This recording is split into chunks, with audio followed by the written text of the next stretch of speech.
जैसा कि आप सभी लोग स्क्रीन पर देख रहे हैं, सेकेंडरी स्कूल एग्जामिनेशन 2024 का एक क्वेश्चन पेपर हमारे पास उपलब्ध हो चुका है, जिसका सेट कोड यहाँ पे जे है और यहाँ पे आप लोग क्वेश्चन बुकलेट सीरियल नंबर मिला ही सकते हैं 01749669। ठीक है जी हाँ, आप लोग का सोशल का विषय कोड जो होने वाला है वो 111 यानी कि 1 से 11 होने वाला है। आप लोग इस बात का ध्यान रखेंगे तो ये सामाजिक विज्ञान का जो है टोटल आप लोग को ऑब्जेक्टिव और साथ में सब्जेक्टिव, ध्यान रखिएगा, ऑब्जेक्टिव भी और साथ में कछ जी सब्जेक्टिव भी आप लोगों को इसी चैनल पर बताया जाएगा। और आप लोग इसके लिए सीधे सीधे जा सकते हैं प्लेलिस्ट में। मेरे इस चैनल पे आप लोग क्या करेंगे जी, प्लेलिस्ट में जाएंगे और प्लेलिस्ट में जाने के बाद आप लोग को एक मॉडल पेपर का जो है प्लेलिस्ट दिखाई देगा। ठीक है, किसका दिखाई देगा जी, एक मॉडल पेपर का जो है प्लेलिस्ट दिखाई देगा। उस प्लेलिस्ट में आप लोग जाकर के क्या कर सकते हैं जी, टोटल का टोटल, चाहे मैथ हो, चाहे साइंस हो, चाहे सोशल साइंस हो, इस सब का जो है क्वेश्चन पेपर आप लोग आराम से जाकर के देख सकते हैं, पढ़ सकते हैं। और ये सारे के सारे क्वेश्चन आप लोग के परीक्षा के ही दृष्टिकोण से ज्यादा के ज्यादा महत्वपूर्ण है। यानी कि आप लोग इतना मैंने तैयारी कर लीजिएगा ना जी, तो आपका नंबर अच्छा खासा आ जाएगा। तो चलिए बिना देर किए हम चलते हैं सीधे सीधे ऑब्जेक्टिव पे। शुरुआत करते हैं ऑब्जेक्टिव से। यहाँ पे आप लोग के लिए कुछ निर्देश दिया गया है, चाहे तो आप लोग पॉज करके आप लोग पढ़ सकते हैं, कोई दिक्कत नहीं है। लेकिन अगर नहीं भी पढ़ते तो कोई दिक्कत नहीं है, हम आपको बताने का यहाँ पे प्रयास करते हैं। देखिए ऑब्जेक्टिव के लिए जो निर्देश दिया जाता है, देखिए क्या दिया जाता है, प्रश्न संख्या 1 से 80 तक के प्रत्येक वस्तुनिष्ठ प्रश्न के साथ 4 विकल्प दिए गए हैं, जिनमें से कोई एक सही है। यानी कि जो हर एक क्वेश्चन है उसमें आप लोग को 4 गो विकल्प देखने को मिलेगा। ये चारों विकल्प ध्यान रखिएगा, चारों विकल्प में से कोई ना कोई एक विकल्प बिल्कुल सही है। क्या करना है जी, इन 80 प्रश्न में से किन्हीं 40 प्रश्नों के अपने द्वारा चुने गए सही विकल्प को ओमार उत्तर पत्रक पर चिन्हित करें। कहने का मतलब ये 80 को जो क्वेश्चन ऑब्जेक्टिव का है, उन 80 ऑब्जेक्टिव क्वेश्चन में से आपको जो है 40 को, कोई भी 40 को, किसी भी नंबर का हो, 40 को आपको ऑब्जेक्टिव क्वेश्चन में करना है जी, अपने ओमार सीट में जो है रंग देना है, भर देना है, ध्यान रखिएगा, और आपका जो है 40 में 40 आ जाएगा। तो एकदम आप लोग को हम 40 में माने कि 40 क्वेश्चन नहीं बताएंगे, आपको 80 का 80 ऑब्जेक्टिव क्वेश्चन यहाँ पे बताने वाले हैं। तो एकदम बिना कोई बकवास का अब यहां से शुरू करते हैं क्वेश्चन नंबर 1 से। कह रहा है कि क्वेश्चन नंबर 1 में कह रहा है कि हिगेल किस देश का दार्शनिक था। हिगेल एक व्यक्ति था जो कि यहाँ पे दार्शनिक था, ध्यान रखिए। तो वही बताना है कि कौन सा देश का दार्शनिक था, ध्यान रखिएगा। तो आप लोग इसका आंसर याद रखिएगा, जर्मनी। हिगेल कहाँ का दार्शनिक था जी, तो आप लोग याद रखिएगा जर्मनी का। 2 नंबर यहाँ पे क्वेश्चन कर रहा है कि गांधी जी ने किस गोलमेज सम्मेलन में भाग लिया था। तो गांधी जी को आप लोग को याद रखना चाहिए कि गांधी जी ने द्वितीय गोलमेज सम्मेलन में भाग लिया था, जो कि लंदन में हुआ था। कहाँ हुआ था जी, लंदन में हुआ था, ध्यान रखिएगा। और ये कब से कब तक चला था जी, 7 सितंबर से लेकर के 1 दिसंबर तक चला था, 1931 में चला था, ध्यान रखिएगा। तो आप लोग इसको याद रखिएगा, ठीक है। यहां पे देखिए तीसरा नंबर करा कि Q9, इसको ऐसे भी लिख सकता है और कभी कभी जो ऐसे भी लिख सकता है Q9, ध्यान रखिएगा। Q9 का उपयोग होता है, तो Q9 को मेडिसिन है, दवाई है, टैबलेट है, आप लोग ध्यान रखिएगा। तो इसका उपयोग हम लोग करते हैं मलेरिया के उपचार में। किस करते हैं जी, मलेरिया के उपचार में करते हैं। तो आप लोग इसको याद रखिएगा। यहाँ पे करा कि निम्न में पुरानी जलोढ़ मिट्टी कौन है। तो पुरानका जलोढ़ मिट्टी को भांगर बोलते हैं और नयका जलोढ़ मिट्टी को क्या बोलते हैं जी, खादर बोलते हैं, रखिए। तो नई जलोढ़, नई लिखना है ना, नाई का है लिख रहे हैं बबुआ, देख रहे हैं ना, बुरौती में ऐसा ही हो जाता है। नई जलोढ़ मृदा को हम लोग बोलते हैं खादर। क्या बोलते हैं जी, खादर बोलते हैं।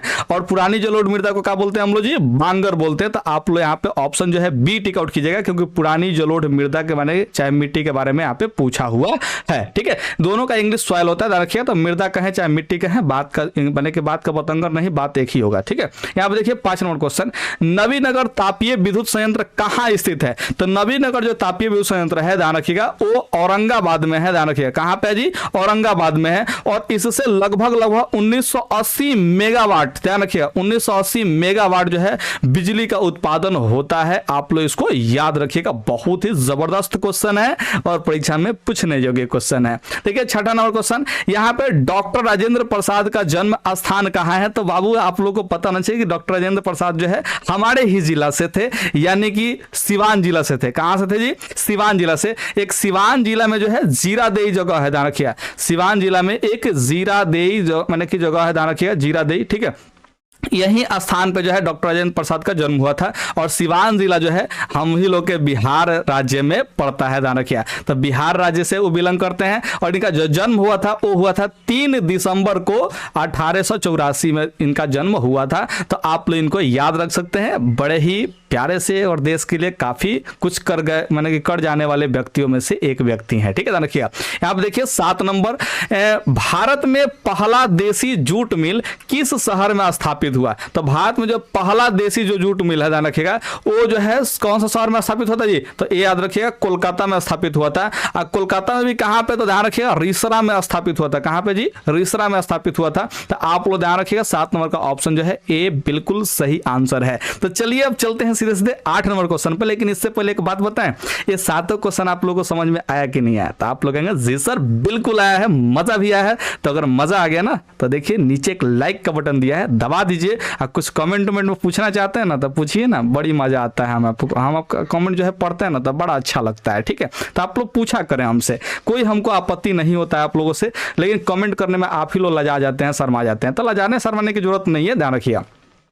क्या कह रहा है जी यहाँ पे, थोड़ा समझने का प्रयास कीजिएगा। भूमंडलीकरण, भूमंडलीकरण को ही कई बार वैश्वीकरण बोलता है। तो आप लोग परीक्षा में ये भी याद रखिए, भूमंडलीकरण कहे चाहे वैश्वीकरण कहे या फिर ग्लोबलाइजेशन कहे, ध्यान रखिए। तो ये माने कि तीनों का तीनों शब्द जो है एक ही है, भूमंडलीकरण, वैश्वीकरण, ग्लोबलाइजेशन, ध्यान रखिए। ये तीनों जो है समझ का एक दूसरे के पर्यायवाची शब्द है, ध्यान रखिए। तो भूमंडलीकरण का शुरुआत किस दशक में हुआ था, यानी कि वैश्वीकरण का शुरुआत जो है किस दशक में हुआ था? तो आप लोग को हमने ऑब्जेक्टिव में पढ़ाया हुआ है। अच्छा एक बात बताइएगा ध्यान से कि क्या आपने मेरा जो है ऑब्जेक्टिव का जो सीरीज हमने इस चैनल पे अपलोड करके रखा हुआ है, चाहे वो हिस्ट्री का हो या फिर आप लोग का पॉलिटिकल साइंस का हो, ठीक है, ध्यान रखिएगा, यानी कि सिविक्स का हो या फिर ज्योग्राफी का हो, ध्यान रखिएगा, या फिर इकोनॉमिक्स का हो, क्या आपने उन सभी ऑब्जेक्टिव क्वेश्चन को देखा?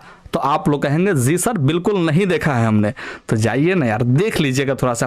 देखिए अभी आपके पास टाइम पूरा प्रॉपर बचा हुआ है, परीक्षा भी बहुत दिनों तक ले, ठीक है, रखिए। और इतने दिन में आप लोग इस सब का ऑब्जेक्टिव जो है आराम से खत्म कर सकते हैं। और मेरे चैनल का जो है सबसे हिट जो प्लेलिस्ट है, ध्यान रखिएगा, वो है मैथ का प्लेलिस्ट। और आप लोग अगर मैथ के प्लेलिस्ट का पूरा ऑब्जेक्टिव क्वेश्चन नहीं पढ़े होंगे ना जी, तो यार जा करके जरूर पढ़िए। देखिए वहां पे विद्यार्थी बहुत प्यार दुलार बरसाते रहते हैं। तो जाइएगा जरूर मैथ को अपने पढ़िएगा। वैसा अंदाज में आप लोग को कहीं भी पूरे YouTube पे नहीं मिलने वाला है। तो आप लोग को अगर पढ़ना है ना मेरे चैनल से, तो सीधे सीधे प्लेलिस्ट में जाएगा, आपको जो पढ़ना है उस चीज का प्लेलिस्ट खोलिएगा, आप पढ़ना शुरू कर दीजिएगा।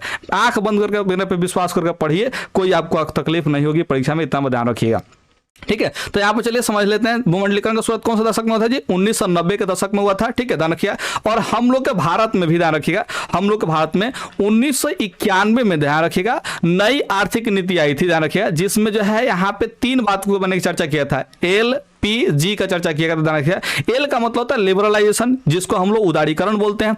पी का मतलब प्राइवेटाइजेशन, जिसको हम लोग निजीकरण बोलते हैं। जी का मतलब जो है ग्लोबलाइजेशन, यानी कि वैश्वीकरण या फिर भूमंडलीकरण हम लोग बोलते हैं, ठीक है। तो इन तीनों नीतियों को जो है इसी नई आर्थिक नीति में लाया गया था, 1991 में लाया गया था, ध्यान रखिएगा। तो आप लोग आराम से इसको याद रखिएगा। और डिटेल में पढ़ना चाहते हैं तो आप लोग जाकर इकोनॉमिक्स के प्लेलिस्ट का 6ठा चैप्टर जाकर जरूर देखें, आपको वहां पर डिटेल में मिल जाएगा। तो ऑब्जेक्टिव जो है मेरे चैनल से पूरा एकदम रेगुलर तैयारी कीजिए, कोई आपको तकलीफ नहीं होने वाली है, ठीक है। ध्यान रखिए। 9 नंबर सवाल देखिए, निम्न में से कौन पंचायती राज व्यवस्था का दूसरा स्तर है, ठीक है, ध्यान रखिए। तो पंचायती राज व्यवस्था का जो है दूसरा स्तर कौन सा है, ध्यान रखिए। तो ग्राम पंचायत जो होता है ये पहला स्तर होता है, ध्यान रखिए। और पंचायत समिति जो होता है दूसरा स्तर होता है, ठीक है। और यहाँ पे जिला पंचायत नहीं, जिला पार्षद जो, ध्यान रखिए, जिला पार्षद, ध्यान रखिए, जिला पार्षद जो होता है वो तीसरा स्तर होता है, ठीक है, ध्यान रखिए। तो पंचायती राज व्यवस्था 3 स्तर का होता है। पहला स्तर जो होता है ग्राम पंचायत होता है, दूसरा स्तर पंचायत समिति होता है, और तीसरा स्तर जिला पार्षद होता है, यानी कि तीसरा यहाँ पे स्तर जो है जिला पार्षद, आप लोग याद रखिएगा, ठीक है। नगर पालिका तो ये नगर पालिका में आ जाएगा, ग्राम पंचायत के अंतर्गत ही नहीं आता है, ये अलग चीज होगा, शहरों में लागू होता है, ध्यान रखिएगा, ठीक है। तो इसमें पूछा है दूसरा स्तर, तो दूसरा स्तर कौन हो जाएगा जी? समिति वाले हो जाएंगे, यानी कि पंचायत समिति जो है दूसरा स्तर के होते हैं, ये प्रखंड लेवल पर होते हैं। और आपको डिटेल में पढ़ना है तो जाकर के इस पॉलिटिकल साइंस यानी कि सिविक्स वाले वीडियोस को जाकर के देखें, हमने बहुत अच्छे ढंग से उसमें मैंने कि समझाया हुआ है, जाकर के जरूर देखा करेंगे, ठीक है। देखिए यहाँ पे देखिए 10 नंबर सवाल कर रहा है कि 1871 में कौन सी संधि हुई है, ठीक है, कौन सी संधि हुई थी, ठीक है। तो 1871 में आप लोग ध्यान रखिएगा कि फ्रैंकफर्ट की संधि हुई थी। कौन सी संधि हुई थी थी जी? फ्रैंकफर्ट की संधि हुई थी, और इसमें जो है फ्रांस और जर्मनी के बीच हुआ था। ए वाला जो संधि है ध्यान रखिएगा, फ्रांस और जर्मनी के बीच में हुआ था, आप लोग इसको ध्यान रखिएगा। और डेट था 10 मई। कौन सा डेट था जी? 10 मई डेट था, ध्यान रखिए 10 मई 1871 को ये वाला संधि हुआ था, ठीक है। और पेरिस की संधि कब हुआ था? आप लोग याद रखिएगा, पेरिस की संधि 1763 में हुआ था, ठीक है। और ये ग्रेट ब्रिटेन, फ्रांस, स्पेन ये सब के बीच में हुआ था, ध्यान रखिए। ये पेरिस की संधि जो है क्या चीज? ग्रेट ब्रिटेन, ठीक है, फ्रांस हो गया, ध्यान रखिए, स्पेन हो गया, ध्यान रखिए, ये सब जो है देशों के बीच में जो है ये वाला संधि हुआ था। वियना कांग्रेस की जो संधि है, ध्यान रखिए, वो 1815 में हुआ था। कब हुआ था जी? 1815 में हुआ था, ध्यान रखिएगा। और वियना कांग्रेस का जो संधि है वो ऑस्ट्रिया, प्रोसिया, रूस, ग्रेट ब्रिटेन ये सब के बीच में हुआ था। तो आप लोग इसको कहीं पे लिख लीजिए और लिख करके याद कर लीजिए। अच्छा, इसका पीडीएफ कहाँ मिलेगा? तो पीडीएफ के लिए आप लोग को टेलीग्राम ग्रुप ज्वाइन करना चाहिए। नीचे आपको टेलीग्राम ग्रुप का जो है लिंक मिल जाएगा, ध्यान रखिए। तो आप जा करके जरूर वहां से ज्वाइन कर लीजिए, आपको ये सब जो है पीडीएफ मिल जाएंगे, वहां से भी जाकर के आप लोग याद कर लीजिएगा। क्या फर्क पड़ता है, पढ़िए ना पहले, ठीक है। देखिए यहाँ पे 11 नंबर सवाल, बिहार में पंचायती राज संस्थाओं में महिलाओं के लिए कितनी सीटें आरक्षित है? तो आप लोग को पता होना चाहिए कि बिहार जो है ये पंचायती राज संस्थाओं में 50% जो है महिलाओं के लिए सीट आरक्षित करके रखता है। और ये 2006 में ही बिहार ने लागू कर दिया था, और देश भर में पहला ऐसा राज्य था बिहार राज्य जिसने पंचायती राज व्यवस्थाओं में 50% महिलाओं के लिए आरक्षित सीटों की व्यवस्था किया था। तो आप ध्यान रखिए, बिहार पहला राज्य है इस मामले में जिन्होंने 50%, ठीक है, महिलाओं के लिए सीट आरक्षित किया हुआ है, ठीक है। वहीं अगर संविधान का बात करते हैं तो संविधान का आर्टिकल जो है 243D जो कहता है, यानी कि अनुच्छेद 243D जो कहता है वो है 1/3 सीटें जो है आरक्षित करने की बात करता है, ध्यान रखिए। लेकिन बिहार में जो है 50% है, 1/3 को 33% भी अक्सर बोला जाता है, ध्यान रखिए। तो आप लोग इसको 11 नंबर का आंसर जो है ऑप्शन ए याद रखिएगा। लेकिन साथ ही आप लोग को आर्टिकल 243D भी आप लोग को याद रखनी चाहिए। उम्मीद करते हैं कि आप लोग इस बात जो है समझे होंगे, बहुत ही अच्छे ढंग से समझे होंगे। चलिए 12 नंबर सवाल को समझते हैं। कह रहा कि निम्न तलीय जल जमाव वाले क्षेत्र को क्या कहता है? अब देखिए, आप लोग जो है अंग्रेजी से डरते हैं, ठीक है, क्या डरते हैं कि नहीं डरते हैं? तो आप लोग कहेंगे जी सर बड़ा डर लगता है हमको अंग्रेजी से। लेकिन हम ऐसा कहें कि अंग्रेजी से डर लगता है लेकिन अंग्रेजी में सवाल पूछेगा तो कैसा मजा आएगा? तो कहेंगे सर जी मजा नहीं आता, उस सवाल को छोड़ देते हैं। तो छोड़ देते हैं ना तो नंबर कट जाएगा, ठीक है। तो छोड़िएगा मत, यहाँ पे अर्थ को समझिए। जैसे वेटलैंड कहा है, ठीक है, कहा जी वेटलैंड कहा था, इसको हम लोग बोलते हैं हिंदी में आर्द्र भूमि। क्या बोलते हैं जी? आर्द्र भूमि हम लोग बोलते हैं वेटलैंड को। है देखिए, मार्शलैंड को हम लोग बोलते हैं दलदली भूमि। कौन सा भूमि बोलते हैं जी? दलदली भूमि हम लोग बोलते हैं, ध्यान रखिए, मार्शलैंड को, ठीक है। और ड्राई लैंड को बोलते हैं शुष्क भूमि, यानी कि ध्यान रखिए शुष्क भूमि आप लोग याद रखिए, सूखा भूमि ध्यान रखिए। तो इसमें कह रहा कि जल जमा वाला क्षेत्र। अब आप लोग इसमें से बताइए कौन होगा? सूखा वाला जल जमा होगा? नहीं, सूखा वाला तो नहीं होगा। दलदली वाला? नहीं, ये भी जल जमाव नहीं आएगा। वेटलैंड? जी हाँ, ये यानी कि जल जमा वाला क्षेत्र आ सकता है, ध्यान रखिए। तो 12 का जो है ऑप्शन ए हो जाएगा। मुझे उम्मीद है कि आप लोग जैसे ही हिंदी मीनिंग समझे होंगे वैसे ही आप लोग इस क्वेश्चन को टिक आउट कर दिए होंगे। लेकिन अगर इंग्लिश वाला आप लोग देखेंगे तो फिर आप लोग टिक आउट नहीं कर पाएंगे। तो इसलिए हम आप लोगों से कहते हैं कि जब भी आप लोग कुछ पढ़ा करें तो उसमें इंग्लिश में जो भी शब्द हम बताते हैं कि इस शब्द का अंग्रेजी में ए वाला मतलब होगा, ध्यान रखिए, तो उस अंग्रेजी वर्ड को भी आप लोग जरूर याद रखिएगा, क्योंकि परीक्षा में अक्सर उसी वर्ड को हिंदी में लिख देता है, फिर आप जो है कंफ्यूज हो जाते हैं, ठीक है, ध्यान रखिए। जैसे आपको हम पढ़ा दिए कि वैश्वीकरण क्या है, आपको हमने पढ़ा दिया कि वैश्वीकरण क्या है, और आपके परीक्षा में आ गया कि ग्लोबलाइजेशन क्या है, ठीक है, ग्लोबलाइजेशन क्या है ऐसे पूछ दिया, ग्लोबलाइजेशन ध्यान रखिएगा, ऐसे आपको जो है पूछ दिया गया ग्लोबलाइजेशन क्या है, ठीक है। तो आप फिर क्या करेंगे? आप तो कहेंगे सर जी पढ़ी भी नहीं किए हैं। लेकिन बाबू इतना बस समझ लो कि हमने पढ़ाया तो है ना, वैश्वीकरण पढ़ाया, बस उसने क्या किया जी कि इंग्लिश वाले वर्ड को हिंदी में लिख दिया और आप कंफ्यूज हो गए, ठीक है। तो इसलिए हम बार बार कहते हैं कि आप लोग जो भी मेन वर्ड होता है उसको इंग्लिश में जरूर याद करें, ठीक है, रखिए इंग्लिश उसका वर्ड जरूर याद रखें, क्योंकि इंग्लिश वर्ड को ही आज क्या करे जी हिंदी में रूपांतरित करके जो है आपसे पूछ दे रहा है, ठीक है। तो आप लोग जो है उससे घबराएंगे नहीं, ठीक है। तो आप लोग इंग्लिश वाले वर्ड को भी ध्यान रखेंगे, ठीक है। अब यहाँ पर समझते हैं 13 नंबर सवाल, जर्मनी के एकीकरण का प्रमुख वास्तुकार कौन था? तो ये बात कौन नहीं जानता है जी? अगर आप लोग मेरे से पढ़े ना इतिहास तो ये बात आप लोग स्पष्ट रूप से जानते हैं कि बिस्मार्क जो है वो जर्मनी के एकीकरण के लिए प्रमुख वास्तुकार का काम किया था, ध्यान रखिएगा, यानी कि ये मेन था लीडर जर्मनी के एकीकरण में। तो बिस्मार्क यहाँ पे आप लोग ध्यान रखिएगा जर्मनी के एकीकरण कराया था, ठीक है।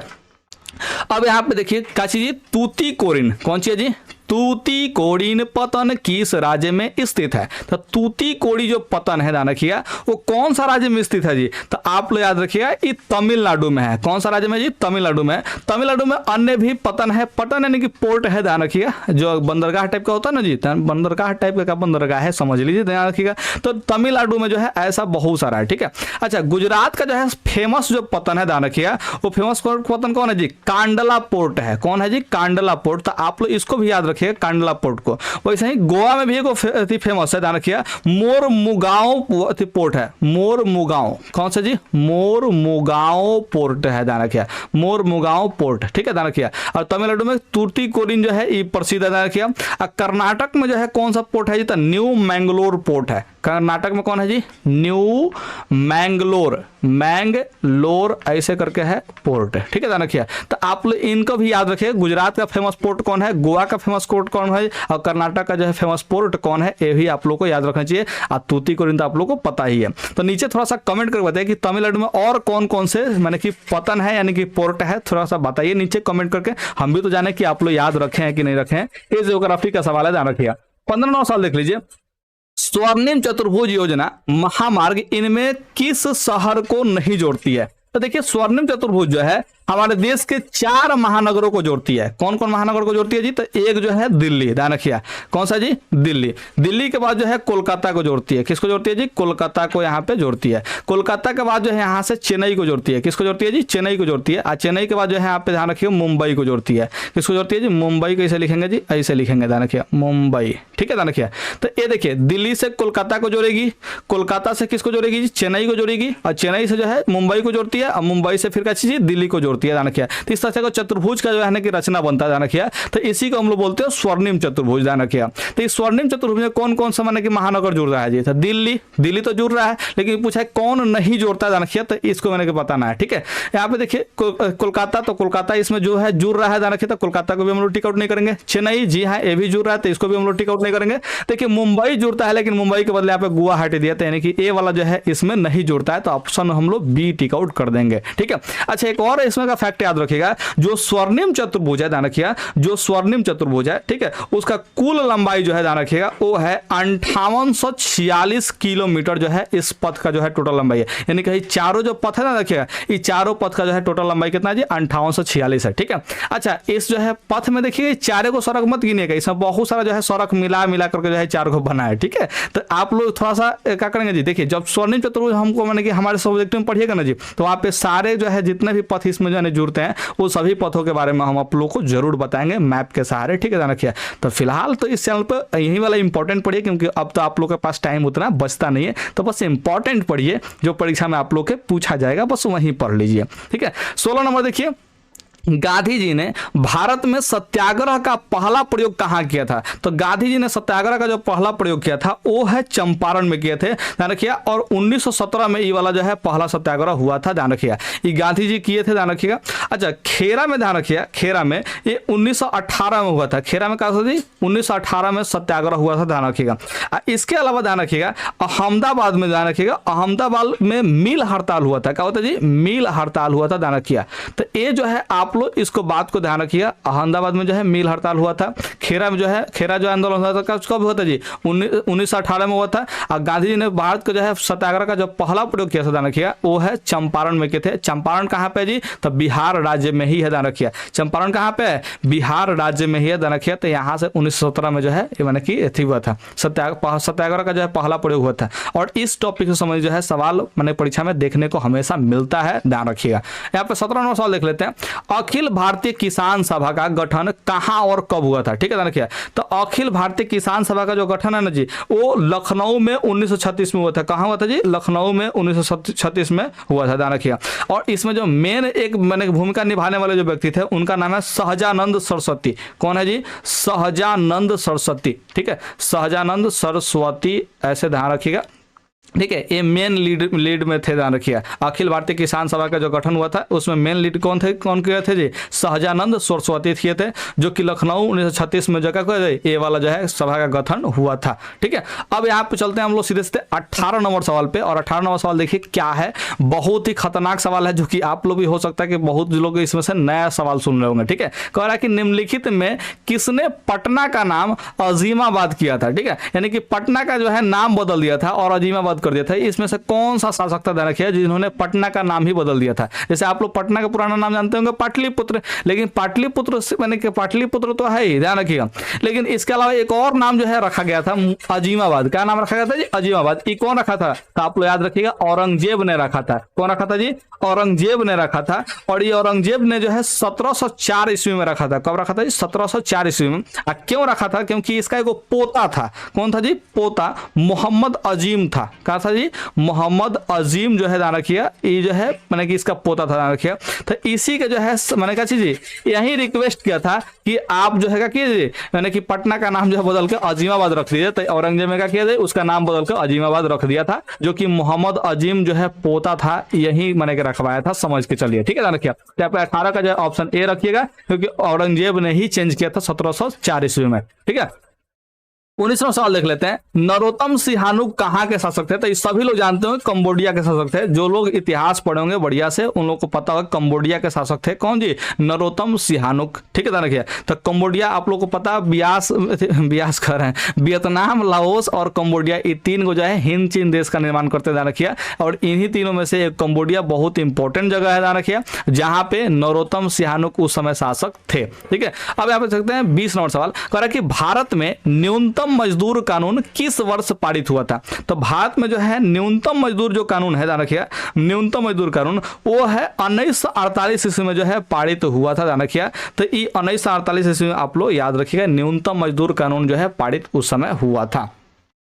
अगला यहां पे सवाल देख लीजिए, यूरोप वासियों के लिए किस देश का साहित्य एवं विज्ञान प्रेरणा का स्रोत है। ठीक है, कौन सा देश का जो है साहित्य हो चाहे का चीज विज्ञान हो, ये जो है प्रेरणा का स्रोत है। ये किसके लिए जी, यूरोप वासियों के लिए। तो ये सभी लोग जानते हो कि उस समय जो है यूरोप में इंग्लैंड का बोल वाला था, ध्यान रखिएगा। तो इंग्लैंड ही का है जी, इसके साहित्य और विज्ञान का जो है प्रेरणा का स्रोत यहाँ पे रहा हुआ है। ठीक है, तो इंग्लैंड इसका आंसर आप लोग याद रखिएगा।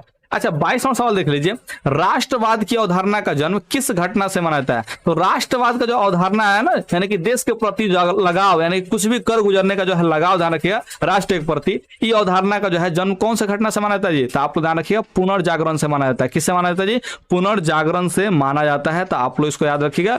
22 नंबर का जो है ऑप्शन ए, ध्यान रखिएगा, पुनर्जागरण। अब यहाँ पे कह रहा है 23 नंबर कह रहा है कि मेटरनिक कौन था। तो यार सब कोई जानते हैं कि ऑस्ट्रिया का चांसलर कौन था जी, मेटरनिक था, किया। तो ऑस्ट्रेलिया का चांसलर आप लोग याद रखिएगा। अच्छा, मेटरनिक का जन्म भी कई बार पूछ लेते हैं, जन्म याद रखिएगा 1773 में इसका हुआ था। मेटरनिक का जन्म कब हुआ था जी, 1773 में हुआ था। कहां पे जन्म हुआ था, ध्यान रखिएगा। तो यहाँ पे इसका जो जन्म है, ध्यान रखिएगा, ऑस्ट्रेलिया के काबलेज नगर में हुआ था। कौन सा हुआ था जी, काबलेज नगर में हुआ था, ध्यान रखिएगा। तो ये जो है आप लोग खाली सन याद रखिएगा, 1773। ठीक है, और ऑस्ट्रेलिया का चांसलर था, इसका जन्म भी ऑस्ट्रेलिया में हुआ था। ऑस्ट्रेलिया नहीं, ऑस्ट्रिया। ठीक है, ध्यान रखिए, ऑस्ट्रेलिया अलग जगह है, ऑस्ट्रेलिया अलग जगह, ध्यान रखिए। तो ये 23 का जो है ऑप्शन ए आप लोग याद रखिएगा, ऑस्ट्रेलिया का चांसलर। ठीक है, तो आप लोग 23 नंबर तक सवाल समझ गए। अब चलते हैं हम लोग 24 नंबर सवाल पे, ध्यान रखिए। तो 24 नंबर सवाल आप लोग यहाँ पे देख सकते हैं। 24 नंबर सवाल क्या कर रहा है, ठीक है, कह रहा है यहाँ पे 24 नंबर में, महात्मा गांधी को चंपारण आने का निमंत्रण किसने दिया था। तो महात्मा गांधी को जो है माने चंपारण आने का जो निमंत्रण दिए थे, ध्यान रखिए, वो है पंडित राजकुमार शुक्ल। ध्यान रखिए, कहा है जी, पंडित राजकुमार जो है शुक्ल, ध्यान मैंने कहा चीज उन्हीं आमंत्रण किए थे कि गांधी जी आइए, तन चंपारण में कुछ हो रहा है, तिनकठिया प्रणाली वाले जो है मैंने नील खेती वाला जो किसान था ना जी, उसी के मामला के संबंध क्या चीज, उसी के मामला के संबंध में यहाँ पे सत्याग्रह का जो है आरंभ करने के लिए बुलाया गया था। किसके द्वारा जी, पंडित राजकुमार शुक्ल के द्वारा। तो वहां पे महात्मा गांधी जो है चंपारण गए हुए थे, आप लोग इसको याद रखिएगा। अब यहाँ पर समझते हैं 25 नंबर, लखनऊ समझौता किस वर्ष हुआ, ध्यान रखिए। तो लखनऊ समझौता जो ध्यान रखिएगा वो 1916 में हुआ था। कब हुआ था जी, 1916 में हुआ था। यहाँ पे 26 नंबर सवाल देख लीजिए, भारतीय डाक विभाग कितने जोनों में विभाजित है। तो भारतीय डाक विभाग का जो है वो 9 गो जोन है। कौ गो जोन है जी? 9 गो जोन है, जिसमें से 8 गो जो जोन है, ध्यान रखिएगा, 8 गो जोन है वो प्रादेशिक है। कैसे जी? प्रादेशिक क्षेत्र है, ध्यान रखिए, यानी कि प्रादेशिक है। और इसमें से जो एक मैंने कि जोन है, ध्यान रखिए, वो कार्यात्मक क्षेत्र कहलाता है। कौन सा क्षेत्र कहलाता है जी? कार्यात्मक क्षेत्र कहलाता है, ध्यान रखिए। और इस डाक का जो है उपयोग कौन करते हैं जी? तो भारतीय सेना करते हैं। कौन करते हैं जी? भारतीय सेना करते हैं, ध्यान रखिए। भारतीय, कैसे लिख रहे हैं जी? भारतीय जो है सेना इस एओ का करते हैं, ध्यान रखिए। तो यहाँ पे ऑप्शन में जो ध्यान रखिए, ऑप्शन में 8 है, 7 है, 6 है, 5 है, कहीं पर 9 दिया नहीं है। तो यहाँ पे इसका मतलब प्रादेशिक के बारे में ही पूछा था। क्या करेंगे जी? यहाँ पे ऑप्शन जो है हम लोग ए टिक आउट कर लेंगे, ठीक है, ध्यान रखिएगा। अब इस प्रादेशिक वाले में ध्यान रखिएगा, पिन कोड जो जैसे हम लोग के पास जो पिन कोड है, ध्यान रखिएगा, मान के चले कि 841410 है, ध्यान रखिएगा। ये 8414 जो है 10 मान के चलिए पिन कोड है, इसमें शुरुआत में 8 है, और जो शुरुआत में 8 है ना, ध्यान रखिएगा, तो ये जो है 8वां नंबर, मैंने कि 8वां नंबर जो ध्यान रखिएगा, 8वां नंबर जो मैंने की थी प्रादेशिक क्षेत्र है, ध्यान रखिएगा, उसका जो है 8 से शुरू होता है। और इसमें बिहार और झारखंड के जितने भी मैंने जगह होंगे, बिहार और झारखंड के जितने भी जगह होंगे, ध्यान रखिएगा, उन सबका जो है पिन कोड 8 से ही स्टार्ट होगा, ध्यान रखिएगा। उसी तरह से 1 से स्टार्ट होगा दिल्ली की तरफ में, ध्यान रखिएगा, जितने भी मैंने जगह होंगे वो सबका 1 से स्टार्ट होंगे। वैसे ही 2 से स्टार्ट होने वाले होंगे। तो ऐसा ही करके जो है 9 को जो बांटा गया, ध्यान रखिए, जिसमें से 8 का उपयोग जो है आम इंसान करता है, यानी कि देश भर के लोग करते हैं, और भारतीय सेना 1 का उपयोग करता है, ध्यान रखिएगा। तो यहाँ पे जो 8 से शुरू हो रहा है, तो 8 से जितना भी शुरू होगा क्या होगा जी? बिहार और झारखंड के जितने भी माने जगह होंगे वहां पे जो है 8 से ही शुरू होने वाले पिन कोड होंगे। इस बारे में आप लोग ध्यान रखिएगा। तो यहाँ पे 8 को जो है डाक विभाग, माने कि आप लोग जान सकते हैं 8 डाक विभाग का जो है कौ जोन है जी? 8 को यहाँ पे जोन आप लोग याद रखिएगा। अगर ऑप्शन में कहीं 9 देगा तो आप लोग 9 ही टिक आउट कीजिएगा, ये बात आप लोग ध्यान रखिएगा। 27वां सवाल देख लीजिए, 2011 की जनगणना के अनुसार बिहार का साक्षरता दर है, तो ध्यान रखिए ये 61.8% है, कहीं कहीं पे 63.8 भी देता है, ध्यान रखिए। तो आपको जो भी ऑप्शन में दिखाई देगा वो आप लोग टिक आउट कर दीजिएगा। 61.8 जो है बिल्कुल सही आंसर है, ध्यान रखिए। अब यहाँ पर समझते हैं 28 नंबर सवाल को। कह रहा है कि बिहार की पहली रेल लाइन कौन थी? तो बिहार की पहली रेल लाइन कौन थी जी? ध्यान रखिएगा, तो ईस्ट इंडिया रेलवे है। कौन है जी? ईस्ट इंडिया रेलवे, ध्यान रखिएगा, ये बिहार की पहली रेल लाइन थी, ध्यान रखिएगा। यहाँ पे 29 नंबर देखिए, कहलगांव तापीय विद्युत परियोजना किस जिला में अवस्थित है? तो कहलगांव जो तापीय विद्युत परियोजना है वो भागलपुर जिला में है। कौन से जिला में जी? भागलपुर, ध्यान रखिएगा। भागलपुर कहाँ पे जी? तो बिहार राज्य में ही है, ध्यान रखिएगा। कहाँ पे जी? बिहार राज्य में है। 30 नंबर सवाल देख लीजिए, बिहार की राजधानी है, तो बिहार की राजधानी कहाँ है जी? तो आप सभी लोग जानते हैं पटना है, ठीक है, ध्यान रखिएगा। हम लोग का प्यारा सा पटना बिहार का राजधानी है, ठीक है। और यहाँ पे पॉल्यूशन आजकल पूरा फैल रहा है। तीनकठिया प्रणाली किन पर लागू थी? तो तीनकठिया प्रणाली सभी लोग जानते हैं किसानों पर ही लागू थी। किस पर लागू थी जी? किसानों पर लागू थी। और उसी के लिए तो ध्यान रखिएगा चंपारण सत्याग्रह हुआ था 1917 में। क्या हुआ था जी? चंपारण सत्याग्रह हुआ था 1917 में, जिसमें माने कि कौन जी? पंडित राजकुमार जो शुक्ल थे वो महात्मा गांधी को इनवाइट किए थे, आमंत्रण दिए थे, ध्यान रखिए कि आप आइए चंपारण, ठीक है, और यहाँ पे कुछ ना कुछ काम किया जाए। तो तीनकठिया प्रणाली होता क्या है आपको इसके बारे में हमने समझाया हुआ है। इतिहास में जा करके जरूर चौथा चैप्टर इतिहास का प्लेलिस्ट में जाकर के देखें, आपको एक एक चीज जो है डिटेल्स में मिल जाएंगे, ध्यान रखिएगा। 32वां सवाल देख लीजिए, इनमें कौन चिपको आंदोलन से संबंधित है? तो आप सभी लोग जानते हो कि चिपको आंदोलन जो हुआ था वो सुंदरलाल बहुगुणा के नेतृत्व में हुआ था, और ये कहां पे हुआ था जी? उत्तराखंड में हुआ था। आप लोगों को ये सब बात पता है। अगर डिटेल में जानना है तो आप लोग जाकर के जरूर ज्योग्राफी के ऑब्जेक्टिव वीडियोस के बारे में जाकर के देखें, वहां पे आपको जरूर मिलेगा, ठीक है। 33 नंबर सवाल को देख लीजिए, कह रहा है कि सुंदरवन किस राज्य में है? तो सुंदरवन आप सभी लोगों को पता है कि पश्चिम बंगाल में है। सुंदरवन कहाँ है जी? पश्चिम बंगाल में है। आप सभी लोगों को ये बात पता होगी, ठीक है। कह रहा है कि इनमें कौन लोहा का अयस्क है? तो लोहा का अयस्क आप लोग जानते हैं कि हेमाटाइट है, सीडोराइट है, मैग्नेटाइट है, लिमोनाइट है, ये सब जो है नाम है। एक बार लिख भी देते हैं, रखिए। हेमाटाइट जो है, हेमाटाइट, उसको जो है सीडेराइट भी आप लोग याद रखिएगा, सीडेराइट, ठीक है। इसके अलावा और कौन सी जी? मैग्नेटाइट। कौन सी जी? मैग्नेटाइट, आप लोग ध्यान रखिएगा। इसके अलावा जो है लिमोनाइट है, ध्यान रखिएगा, लिमोनाइट है, ध्यान रखिएगा। तो ये सब जो है कच्ची जी लोहा का अयस्क है, ठीक है। पाइराइट जो है इसको मूर्खों का सोना बोलते हैं। क्या बोलते हैं जी? मूर्खों का सोना बोलते हैं, क्योंकि ये सोना जैसा दिखता है, ध्यान रखिएगा। मूर्खों का सोना इसको बोलते हैं, क्योंकि सोना जैसा दिखता है लेकिन एक्चुअल में सोना होता नहीं है। ये पाइराइट का जो सूत्र होता है FeS2 होता है, ध्यान रखिए। तो यहाँ पे लोहा और सल्फर का जो है ये अयस्क का चीज ये यौगिक होता है, ध्यान रखिए।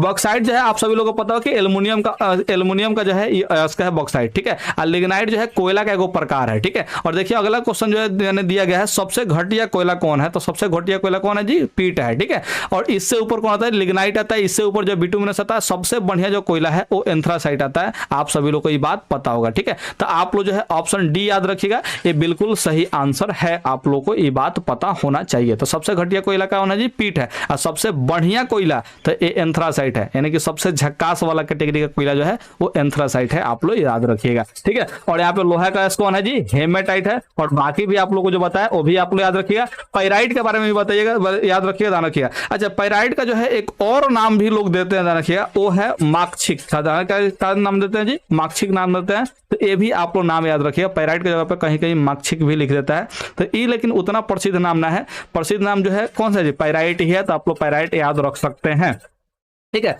36 नंबर सवाल देख लीजिए, निम्नांकित में कौन खनिज के साथ प्राकृतिक गैस पाते हैं? तो आप लोग को पता है खनिज के साथ प्राकृतिक गैस पाई जाने वाले है, ध्यान रखिए। तो वो खनिज कौन सा है जी? तो यहाँ पे पेट्रोलियम है, क्योंकि पेट्रोलियम के साथ ही प्राकृतिक गैस यहाँ पे पाई जाती है। तो आप लोग याद रखिएगा कि प्राकृतिक गैस कहाँ पाते जी? तो पेट्रोलियम के साथ पाई जाती है। गोविंद सागर कृत्रिम जलाशय कहाँ से, मैंने किससे संबंधित है? तो आप लोग ध्यान रखिए, ये भाखड़ा नंगल बांध से संबंधित है, क्योंकि यहीं पर जो है गोविंद सागर कृत्रिम जलाशय उपस्थित है। और इस बात को भी हमने ज्योग्राफी में बहुत अच्छे से डिस्कस किया हुआ था, ठीक है। प्राकृतिक गैस पाई जाती है। तो प्राकृतिक गैस कहां पाते हैं? खनिज तेल के साथ, यानी कि यहाँ पे आप लोग पता है पेट्रोलियम के साथ, यानी कि यहाँ पे ध्यान रखिए पेट्रोलियम ही कहना चाहता है। खनिज तेल यानी कि पेट्रोलियम तेल ही बात कर रहा है, क्रूड ऑयल के बारे में बात कर रहा है, ठीक है। यहाँ पे प्राकृतिक गैस किसके साथ पाया जाता है जी? तो पेट्रोलियम के साथ यहाँ पे पाई जाती है। तो आप लोग इसको याद रखिएगा। उम्मीद करते हैं कि आप लोग इस बात को समझे होंगे। 39वां सवाल देखिए, रेल वर्कशॉप कहाँ स्थित है? तो रेल वर्कशॉप आप सभी लोगों को पता है कि जमालपुर में है। और जमालपुर कौन सा जिला में है? तो मुंगेर जिला में है, बिहार के, ठीक है। बिहार के मुंगेर जिला में जमालपुर रेलवे वर्कशॉप है, ध्यान रखिए। तो बिहार में बात कर रहे हैं, क्योंकि देखिए बिहार का ही ऑप्शन दिया, ध्यान रखिए। तो बिहार में आप लोग याद रखिए जमालपुर में है रेलवे वर्कशॉप, ठीक है। 40 नंबर देखिए, पक्की सड़कों की लंबाई की दृष्टि से प्रथम स्थान पर कौन सा राज्य है? तो ये आप लोगों को पता होना चाहिए कि पक्की सड़कों के माने की दृष्टि से देखें, पक्की सड़कों की लंबाई की दृष्टि से देखें तो ध्यान रखिए महाराष्ट्र जो है इसमें प्रथम स्थान आएगा, क्योंकि महाराष्ट्र में सबसे ज्यादा जो है सड़क, वहां पे सड़कों का जो है जाल उपस्थित है। अगर मैंने कहा जी जितना भी पक्की सड़क वहां पे उपस्थित है सबको जोड़े तो लगभग आता है कि 2,47,652 किलोमीटर लंबा जो है सड़क, माने कि लंबाई का जो है टोटल सड़क है। माने कि टूटा फूटा जितना भी सड़क होता है ना, छोटा मोटा जितना भी सड़क होता है, जितना भी पक्की किया गया है उन सभी सड़कों को जोड़ दिया गया है, जाना क्या। तो कितना माने कि लंबाई आ जाता है जी? 2,47,652 किलोमीटर के लगभग आ जाता है लंबाई, ठीक है। जो कि देश भर में माने कि प्रथम है। महाराष्ट्र जो है प्रथम स्थान है यहाँ पे रखता है पक्की सड़कों के मामले में, यानी कि जो मैंने कि पिच किया रहता है ना, रखिए उन सब सड़कों के मामले में जो है महाराष्ट्र सबसे आगे है, ठीक है। 40 नंबर तक ले देख लिए। अब हम लोग चलते हैं 41 नंबर सवाल पर। लेकिन इतना दूर सवाल में आप लोग बताइए समझ में आया कि नहीं आया? 40वां सवाल आया कि नहीं आया? अगर आया ना तो जल्दी से इस वीडियो को लाइक कीजिए, थोड़ा सा कमेंट कीजिए। यहां पर 41 नंबर जो सवाल है वो कह रहा है कि ISI का प्रतीक हमारी रक्षा करती है। किससे रक्षा करती है जी? तो यहां पर देखिए कह रहा है कि नकली और गैर मानक उत्पादों से रक्षा करती है, या फिर विक्रेताओं द्वारा गलत सामान देने से रक्षा करती है, या फिर घटिया वस्तुओं से रक्षा करती है, या फिर उपयुक्त सभी से रक्षा करती है। तो आपको बताना है कि अगर कोई सामान पर ISI मार्क वहां पे लगा हुआ है तो वह ISI मार्क माने कि किससे एक उपभोक्ता को जो है रक्षा करता है। तो आप लोग का यहां पर सही आंसर हो जाएगा कि नकली और गैर मानक उत्पादों से क्या करता है जी? वो ISI का मार्क जो है रक्षा करता है। यानी कि अगर आप जो है कोई भी सामान खरीदते हैं पैकेज वाली, ध्यान रखिएगा, तो उस पे एक ISI का मार्क जरूर देख सकते हैं। हालांकि अलग अलग उत्पादों के लिए अलग अलग चेन का प्रयोग होता है, जैसे सोने पर हॉल मार्क होता है। तो ये सब के बारे में हमने जिक्र किया है। इकोनॉमिक्स का अगर 7वां चैप्टर का ऑब्जेक्टिव आप लोग देखिएगा तो आप लोग को ये सारे के सारे डिटेल्स में मिल जाएंगे। तो अगर आपको डिटेल्स में पढ़ना है तो आप सिंपली सा मेरे प्लेलिस्ट में जा सकते हैं और वहां से इकोनॉमिक्स का, ठीक है, रखिएगा। आप लोग को सबसे पहले जाना है प्लेलिस्ट में। कहां जाना है जी? प्लेलिस्ट में जाना है। उसके बाद आप लोग को इकोनॉमिक्स के ऑब्जेक्टिव का जो है यानी कि इकोनॉमिक्स यानी कि अर्थशास्त्र के ऑब्जेक्टिव के प्लेलिस्ट में पहुंचना है और वहां से ऑब्जेक्टिव से जो है आप लोग 7 चैप्टर का जो देखिएगा वीडियो, तो उसमें आप लोग को डिटेल में इस सब के बारे में मिल जाएगा। ठीक है, उसमें हमने 1 mark, hall mark, ISI mark, इस सब के बारे में हमने टोटल डिटेल में चर्चा किया हुआ है, तो आप लोग जाकर के देख सकते हैं। फिलहाल यहाँ पे देखिए 42 नंबर से सवाल है, वो देखिए थोड़ा सा ध्यान से। राष्ट्रीय ग्रामीण रोजगार गारंटी योजना किस महापुरुष के नाम पर है? तो आप सभी लोग जानते हैं, इसको पहले नरेगा बोलते थे। क्या बोलते थे? नरेगा बोलते थे, ध्यान रखिएगा। अब इसका नाम जो है चेंज करके मनरेगा कर दिया गया। क्या कर दिया गया जी? मनरेगा नाम रख दिया गया है। और मनरेगा में MN को, मनरेगा में जो ध्यान रखिए MN को जो रहता है उसमें महात्मा गांधी का जो है नाम इंक्लूड होता है। किसका नाम इंक्लूड होता है जी? महात्मा गांधी नाम इंक्लूड हो जाता है। ठीक है, और इसका मनरेगा का जो फुल फॉर्म होता है वो भी आप लोग को याद रखना है, महात्मा गांधी, महात्मा गांधी। ठीक है, ध्यान रखिए, इसका फुल फॉर्म आप लोग जरूर याद रखिएगा, परीक्षा में पूछा जा सकता है। ठीक है, महात्मा गांधी नेशनल, ठीक है, उसके बाद जो है rural, Mahatma Gandhi national rural employment, national rural employment, ठीक है, उसके बाद जो है गारंटी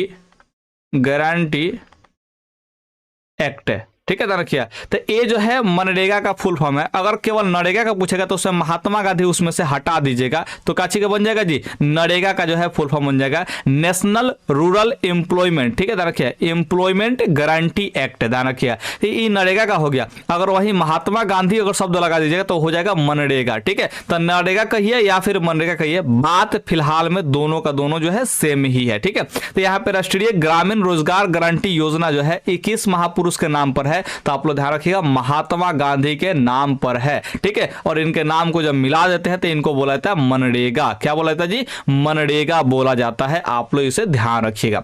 ठीक है, यहां पे देखिए प्रत्यक्ष कर यानी कि डायरेक्ट टैक्स के बारे में बात कर रहा है। किसके बारे में बात कर रहा है जी? डायरेक्ट टैक्स के बारे में बात कर रहा है। ठीक है, तो प्रत्यक्ष कर के अंतर्गत निम्न में किसे शामिल किया गया है? ठीक है, यानी कि डायरेक्ट टैक्स जो है किस पर लिया जाता है, ध्यान रखिए, चाहे यानी कि डायरेक्ट टैक्स में जो है किसको शामिल किया गया, ये पूछ रहा था। तो यहाँ पे ऑप्शन ए में दिया है आयकर, यानी कि अगर डायरेक्ट आप कोई कमाते हैं, यानी कि आप जो है इनकम कुछ करते हैं, अगर उस पर टैक्स लगेगा तो क्या उसको हम लोग डायरेक्ट टैक्स बोलेंगे, या फिर अगर कोई वस्तु उत्पादित करते हैं तो उस पर टैक्स लगता है उसको डायरेक्ट टैक्स बोलेंगे, या फिर जो है कोई आप सामान को बेचते हैं तो उस पर जो टैक्स लगता है, आज के रेट में GST लग रहा, ध्यान रखिए, तो ये जो है इसको डायरेक्ट टैक्स बोलेंगे, या फिर इनमें से किसी को भी डायरेक्ट टैक्स यानी कि प्रत्यक्ष कर जो है नहीं बोलेंगे। ये आपको बताना है। तो आप लोग को ध्यान रखना है कि अगर आप कमाई करते हैं यानी कि रुपया कमाई, जैसे मान के चलते हैं कि आपने 2 करोड़ रुपया कमा लिया, ठीक है, ध्यान रखिए, और इस 2 करोड़ रुपया पर जो है सरकार ने कुछ टैक्स ले लिया, ठीक है, तो उसको हम लोग बोलेंगे डायरेक्ट टैक्स, क्योंकि आपके डायरेक्ट कमाई से जो है काटा जा रहा है, ध्यान रखिए।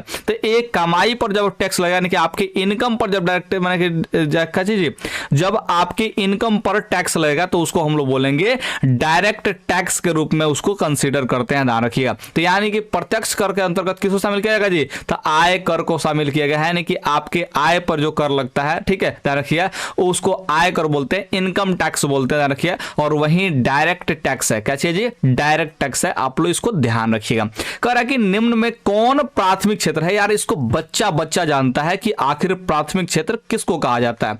तो आप लोग को पता होगा कि प्राथमिक क्षेत्र जो है कृषि क्षेत्र कहा जाता है, और फटाफट अभी आपने अपने मन में बोला होगा कि औद्योगिक क्षेत्र जो है उसको द्वितीय क्षेत्र बोला जाता है। और साथ ही कई विद्यार्थी ऐसे भी होंगे जो बहुत ज्यादा उत्सुक होते हैं, वो लोग जरूर बताए होंगे कि सेवा क्षेत्र को तृतीय क्षेत्र कहा जाता है। तो आप लोग इस तीनों क्षेत्र के बारे में जरूर जानते होंगे, मुझे पूरा का पूरा यकीन है, तो आप लोग इसको जरूर दोहरा रहे होंगे, ठीक है। कृषि क्षेत्र को प्राथमिक क्षेत्र, औद्योगिक क्षेत्र को द्वितीय क्षेत्र और सेवा क्षेत्र को तृतीय क्षेत्र के नाम से हम लोग जानते हैं। तो आप लोग इसको याद रखिएगा। इसमें प्राथमिक क्षेत्र पूछा है तो ऑप्शन बी जो है बिल्कुल करेक्ट है, आप लोग इसको याद रख लीजिएगा।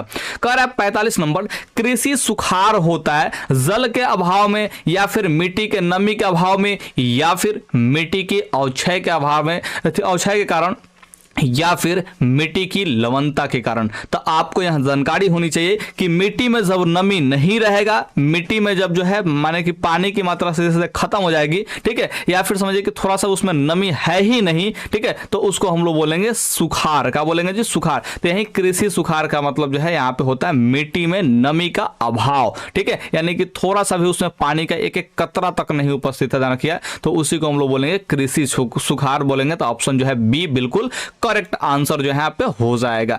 अब यहाँ पे 46 नंबर जो सवाल है वो बेहद ही आकर्षक सवाल है। कह रहा है कि विनिमय का सर्वोत्तम माध्यम क्या है? सर्वोत्तम यानी कि सबसे बढ़िया, सबसे उत्तम माध्यम क्या है? तो आप लोग कहेंगे सर वस्तु विनिमय प्रणाली में वस्तु से आदान प्रदान किया जाता था और वस्तु विनिमय प्रणाली में बहुत सारी कठिनाई था, यानी कि ये सर्वोत्तम माध्यम तो नहीं हो सकता।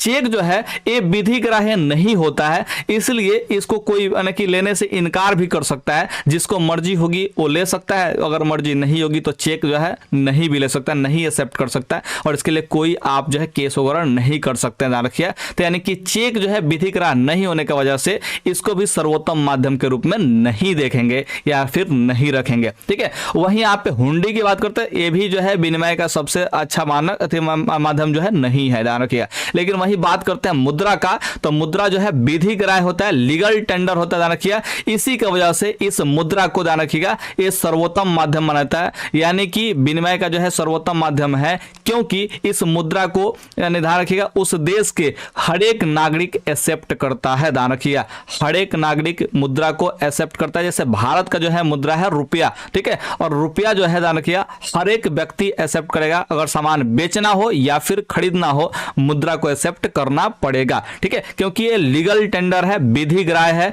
इसलिए इसको कोई नकार नहीं सकता है। तो 46 का जो है यहाँ पे ऑप्शन सी बिल्कुल सही आंसर होगा।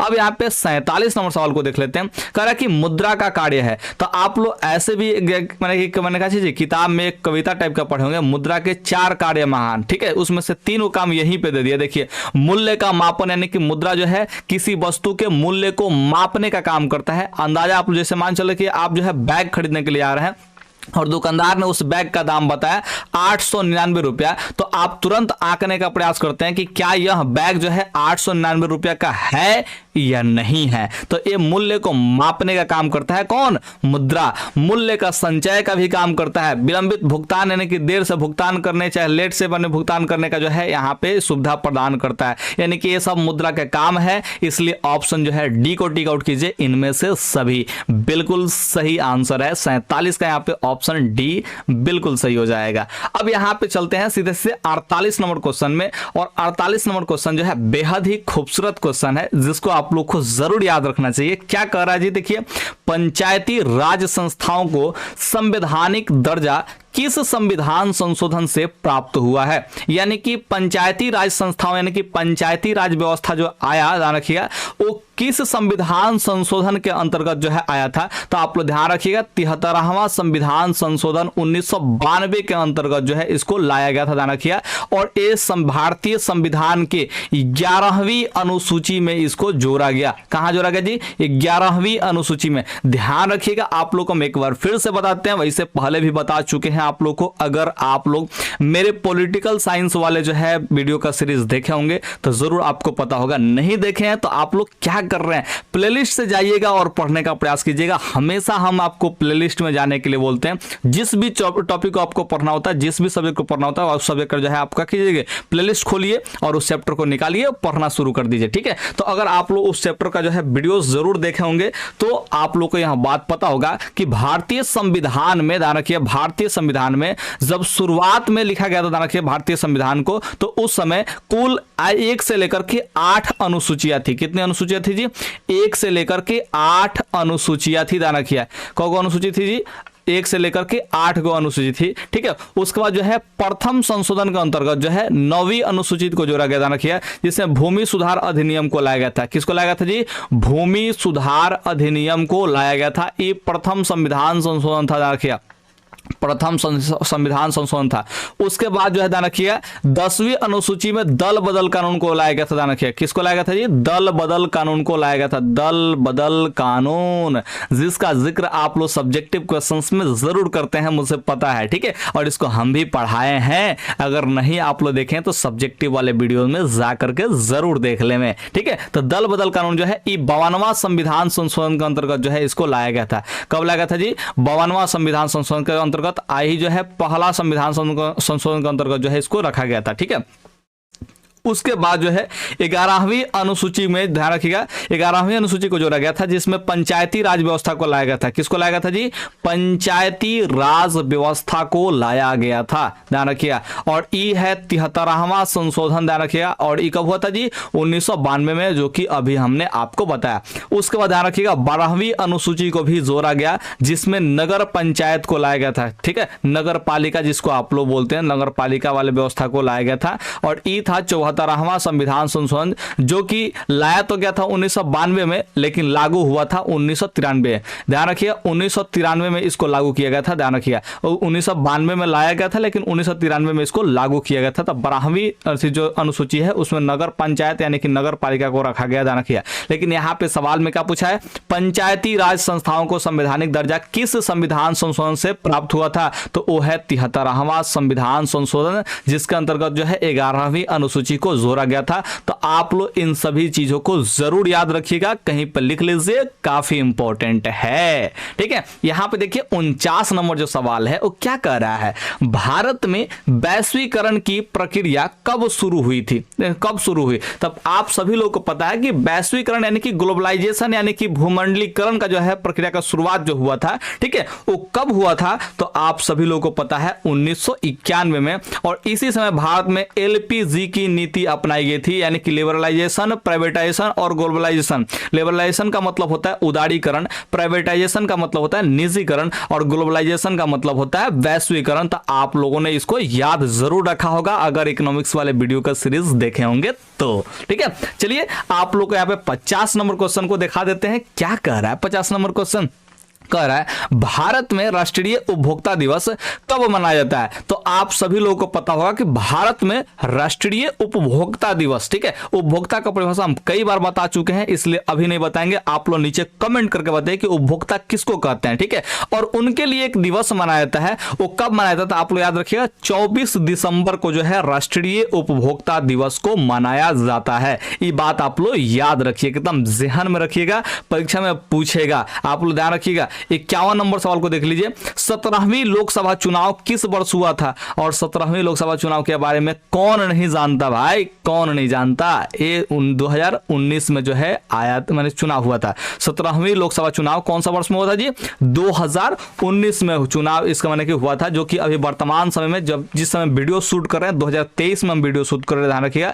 और इस समय जो है यही 17वीं लोकसभा चुनाव के अंतर्गत जो पार्टी बनी है, बीजेपी का जो सरकार बना हुआ है, उस सरकार के अंतर्गत जो है भारत में अभी सरकार स्थापित है, ठीक है, ध्यान रखिए। तो ये 2019 में चुनाव हुआ था। और अब 2024 में जो चुनाव होने वाला है, 5 वर्षों के बाद 2024 में चुनाव जो होने वाला है वो 18वीं लोकसभा का चुनाव होगा। कौन सा चुनाव होगा जी? 18वीं लोकसभा का चुनाव होगा। इस बारे में आप लोग ध्यान रखिएगा। उम्मीद करते हैं कि आप लोग इस बात को याद रखेंगे, ठीक है। अब देखिए 52 नंबर जो सवाल है वो क्या कह रहा है? भारत में राष्ट्रीय स्तर पर पंचायती राज की स्थापना कब हुई थी? ठीक है, तो भारत में राष्ट्रीय स्तर पर जो पंचायती राज व्यवस्था का स्थापना हुआ था वो आपको पता है कि 73वां संविधान संशोधन 1992 के अंतर्गत जो है स्थापना हुआ था, यानी कि ऑप्शन जो है ए बिल्कुल सही होगा। 1992 में जो है इसका स्थापना हुआ था। वहीं अगर बात करते हैं कि नगर पंचायत यानी कि नगर पालिका को जो है कब अस्तित्व में लाया गया था, ध्यान रखिए, तो वो 1993 में लागू हुआ था। तो 1993 आप लोग याद रखिएगा।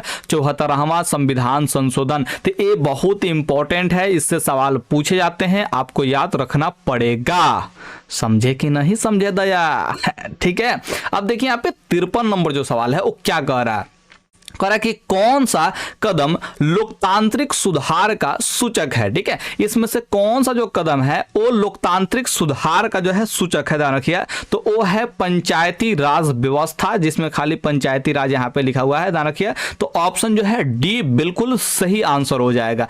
कह रहा है 54 नंबर में आधुनिक युग में प्रत्यक्ष लोकतंत्र कहाँ है, तो आप लोग ध्यान रखिएगा स्विट्जरलैंड में जो है आज के डेट में भी प्रत्यक्ष लोकतंत्र है उपस्थित। ध्यान रखिएगा क्यों यहाँ पे प्रत्यक्ष लोकतंत्र उपस्थित है, इसके बारे में यहाँ पे प्रत्यक्ष लोकतंत्र यहाँ पे क्यों कहा जाता है, तो इसके बारे में अगर हमने सर्च जो किया, ठीक है, उसमें हमने पाया कि इसमें होता यह है कि जो भी यहाँ पे संसद फैसले लेते हैं, ध्यान रखिएगा जो भी यहाँ पे संसद फैसले लेते हैं उस फैसले पर वहां के जो मतदाता होते हैं, जो 18 साल से ऊपर के जो मतदाता होते हैं, स्विस जो नागरिक होते हैं यानी कि स्विट्जरलैंड के जो नागरिक होते हैं, ध्यान रखिएगा, ठीक है, तो वे लोग अपनी राय रखते हैं वहां पे अपने विचार को व्यक्त करते हैं, तो इसलिए वहां पे प्रत्यक्ष लोकतंत्र जो है कहा जाता है। ठीक है, कि स्विट्जरलैंड का चीज प्रत्यक्ष लोकतंत्र है। भारत का बात करते हैं तो भारत में अगर आप जो है सरकार के विपक्ष में कुछ भी बोलिएगा तो आप जो है माने कि राते राते उठ जाइएगा सीधे सीधे, ठीक है, तो ऐसा नहीं आप लोग कर सकते हैं। लेकिन वही बात करते हैं स्विट्जरलैंड में,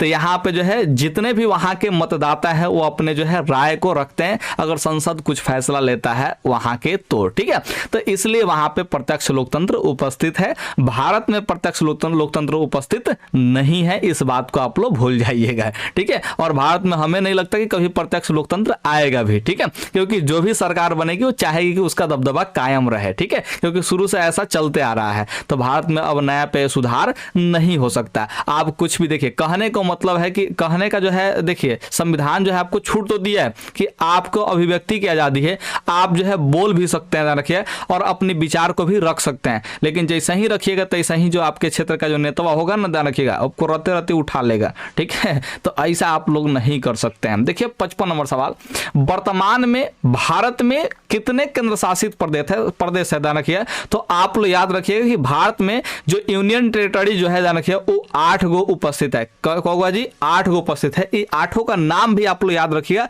बहुत ज्यादा इंपॉर्टेंट है। जो हाल ही फिलहाल में बना है वो है लद्दाख, ठीक है, और दूसरा है जम्मू और कश्मीर, ठीक है, ध्यान रखिए, जम्मू और कश्मीर। आप लोग ये जो है हाल फिलहाल में जो बना है, सबसे नया नया जो करने की यूनियन टेरिटरी जो बना है, ध्यान रखिए, ये जो है आप लोग दोनों को दोनों याद रखिएगा, ठीक है। इसके बाद जो है आप लोग तीसरे नंबर पर याद रखिएगा पुद्दुचेरी को, ठीक है, ध्यान रखिए, पुद्दुचेरी नहीं बोल रहे, पुद्दुचेरी, ठीक है, ध्यान रखिए, पुद्दुचेरी। यहाँ पे चौथा नंबर जो है, ध्यान रखिए, वो है लक्षद्वीप। कौन सी है जी? लक्षद्वीप है, ध्यान रखिए, लक्षद्वीप इसको बोलते हैं, ध्यान रखिए, लक्षद्वीप आप लोग याद रखिए।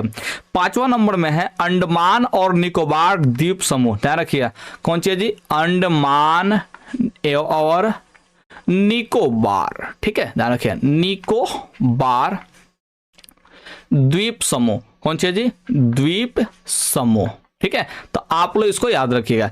छठा नाम में थोड़ा सा लंबा नाम है लेकिन इसको याद रखिएगा, दादरा और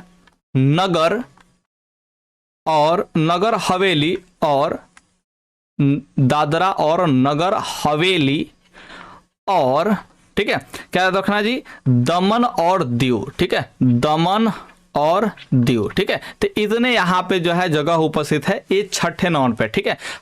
मैंने पहले जो था ये अलग अलग था, दमन और दीव और कैसे दादरा और नगर हवेली जो है ये अलग अलग था, लेकिन एक में जो है इसको मिला दिया गया बाद में, ठीक है। अब देखिए यहाँ पे 7वां नंबर जो है, ध्यान रखिए, ये चंडीगढ़ को याद रखिएगा। किसको याद रखिएगा जी? चंडीगढ़ को आप लोग याद रखिएगा।